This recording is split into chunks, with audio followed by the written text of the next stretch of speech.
processo legislativo é dividido em duas fases, uma de discussão e outra de tomada de decisão. É assim nas sociedades democráticas e também na nossa vida. É assim quando vamos comprar um bem valioso. Primeiro, refletimos, discutimos o assunto com amigos ou com especialistas, para somente depois tomarmos a decisão.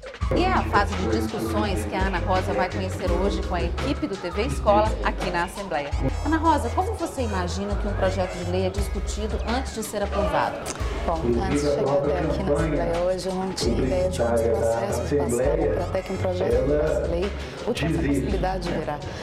Creio que a possibilidade de ver as comissões, de acompanhar um pouco o plenário das discussões que são feitas, fazem pensar o quanto que é importante a população também participar dessas formas políticas. Então vamos conhecer isso na prática? Vamos lá. Está no ar o TV Escola.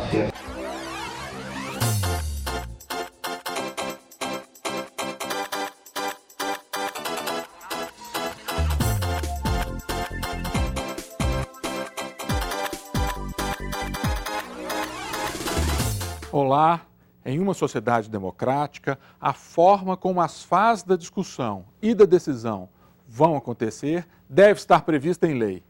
Por exemplo, para que uma pessoa seja presa e cumpra a sua pena, antes ela tem que responder a um processo, que deve tramitar nos termos do Código de Processo Penal. Assim também, para produzir uma lei no Poder Legislativo, é necessário respeitar algumas normas que organizam esse processo. Essas normas estão previstas na Constituição da República, na Constituição dos Estados, na Lei Orgânica dos Municípios e no regimento interno das respectivas casas legislativas. Excepcionalmente, podemos inverter essa ordem, tomando uma decisão provisória para depois discutir o assunto e tomar a decisão definitiva. É o que acontece, por exemplo, quando o Judiciário concede uma liminar, que é uma decisão provisória, antes de discutir o objeto da ação judicial. No processo legislativo, esta inversão acontece quando se usa, por exemplo, a medida provisória, recurso que existe e é utilizado pela União e em alguns estados. No entanto, não existe medida provisória prevista no regimento interno do Legislativo Mineiro. Mas e nos municípios? Hoje nós estamos visitando a cidade de Divinópolis, na região centro-oeste do estado. Será que aqui e nos outros municípios, as casas legislativas fazem uso da medida provisória?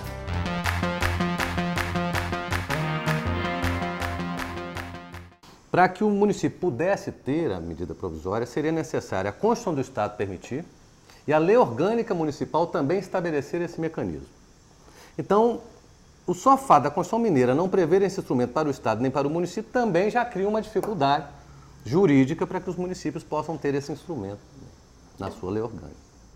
É por isso que a discussão aberta a todos os interessados antes da decisão, seja na esfera federal, estadual ou municipal, é um princípio fundamental da democracia. O debate, promovido em encontros como este, considera vários pontos de vista, soma informações, ajuda a fazer a melhor escolha. E se a participação é ampla, fica mais fácil que todos reconheçam a legitimidade da decisão.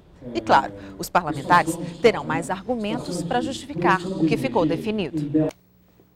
É verdade que, em uma sociedade complexa como a nossa, com interesses tão divergentes, decisões não são tomadas exclusivamente com base em boa discussão, em bons argumentos, em informações técnicas e no convencimento.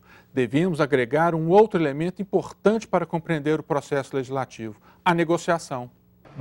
Nessa audiência pública, por exemplo, que a Ana Rosa está acompanhando, apenas os inscritos podem falar. Mas você também pode acompanhar o debate aqui do lado de fora.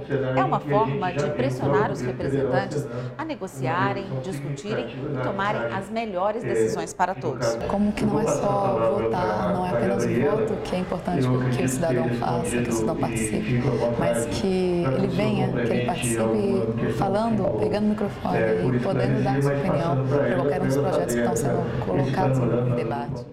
Então, o que se percebe é que, antes de tomar uma boa decisão, os parlamentares discutem, escutam, apresentam argumentos, negociam como fazem os sindicatos e os casais numa separação consensual. Para não haver dúvidas, decide-se por meio de uma votação e ganha a proposta que obtém a maioria dos votos. A aprovação das leis, como regra, combina essas três formas de tomada de decisão: a discussão, a negociação e o voto. Assim, algumas propostas apresentadas nas casas legislativas são rechaçadas numa negociação quando se tem bons argumentos. Outras ganham legitimidade e força ao se comprovar a sua viabilidade e justiça. O que o Poder Legislativo não pode fazer é renunciar ao dever de discutir as propostas com os interessados e de justificar suas decisões. É isso mesmo. O parlamentar não pode jamais deixar de examinar criticamente uma proposição em troca de benefícios para os seus eleitores ou para que o seu projeto também não seja criticado. E agora, depois dessas reflexões, já temos os elementos necessários para responder à pergunta de nosso encontro anterior. Estão lembrados? Vamos rever. Sugerimos uma situação hipotética em que determinado projeto de lei traria um desenvolvimento imediato à comunidade. Emprego, bons salários e, por isso, os cidadãos querem a aprovação do projeto, apesar de ele comprometer substancialmente a sustentabilidade ambiental da região para as gerações futuras. A posição dos eleitores, nesse caso, é imediatista e perguntamos: qual a atitude do parlamentar no exercício da representação de forma democrática?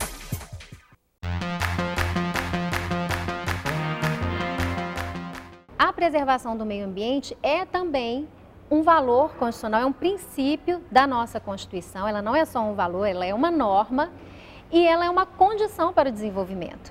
Como a gente está falando de um projeto de lei que está sendo discutido, hipoteticamente, ele certamente resultaria numa lei inconstitucional. A Constituição estabelece que é direito um meio ambiente ecologicamente equilibrado. E é um dever de todos, é um dever da comunidade, dos órgãos públicos, seja da União, dos estados, dos municípios, preservar o meio ambiente. O parlamentar ele não tem só o papel de representar a vontade popular, mas de construir junto com a população essa vontade popular. Ele deve pensar nas duas coisas. Mas o mais importante, na minha opinião, é que essas razões, essas justificativas apareçam para os seus eleitores, que eles tenham condição de conhecer esses motivos. Porque, afinal de contas, quem será afetado na ponta será essa população. Essa população é quem dá o voto de confiança ao representante. Então, se há a possibilidade de colocação sobre a mesa de uma série de informações, essas informações são compartilhadas, essas informações são transmitidas de uma forma transparente e compreensível, essa população ela pode ser convencida, ela pode ser persuadida, ela pode compreender que uma determinada decisão sobre uma mudança, uma alteração na situação delas, ainda que elas obtivessem um benefício rápido, o custo ao longo do tempo seria elevado. Um custo esse que poderia comprometer a própria vida cotidiana delas. Isso mesmo. O ideal é que a conduta do parlamentar, na primeira fase do processo decisório, ou seja, na discussão, demonstre para os cidadãos os impactos que poderão ocasionar da aprovação daquele projeto e os efeitos para as futuras gerações. Talvez, nessa discussão, representantes e representados possam encontrar uma saída alternativa, com condições que resguardem a qualidade de vida no futuro. Ou seja, a fase de discussão e, por que não, de negociação do projeto de lei é fundamental para o bom exercício democrático da representação. Nós já vimos as funções do Legislativo e como as decisões sobre o que vai ou não ser lei no país, nos estados e nos municípios são tomadas. Agora, precisamos saber como participar disso tudo e tirar outras dúvidas, não é? Ana Rosa, o que você mais tem dúvida, o que você mais gostaria de saber na visita de hoje? Bom, acho que principalmente como que funcionam as escolhas dessas comissões, foi a minha maior dúvida. Como que são escolhidos os deputados para determinadas comissões, que sinto que eles são a cabeça daquela discussão, né? Esta é uma boa pergunta, mas nós vamos tirar esta e outras dúvidas sobre como as leis são feitas no nosso próximo encontro. Não perca! Até lá!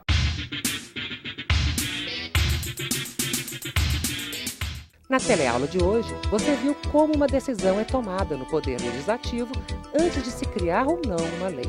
E compreendeu que a discussão é fundamental para que os parlamentares garantam que as leis sejam justas e atendam aos interesses da maioria. E viu ainda que a negociação e o voto são práticas importantes para a democracia. Gostou? Então aprofunde os estudos sobre o assunto assistindo todas as teleaulas e respondendo às questões do curso de Processo Legislativo, como as leis são feitas, para obter sua certificação. Consulte também outros programas produzidos pela TV Assembleia e faça contato pelo e-mail tvescola@almg.gov.br.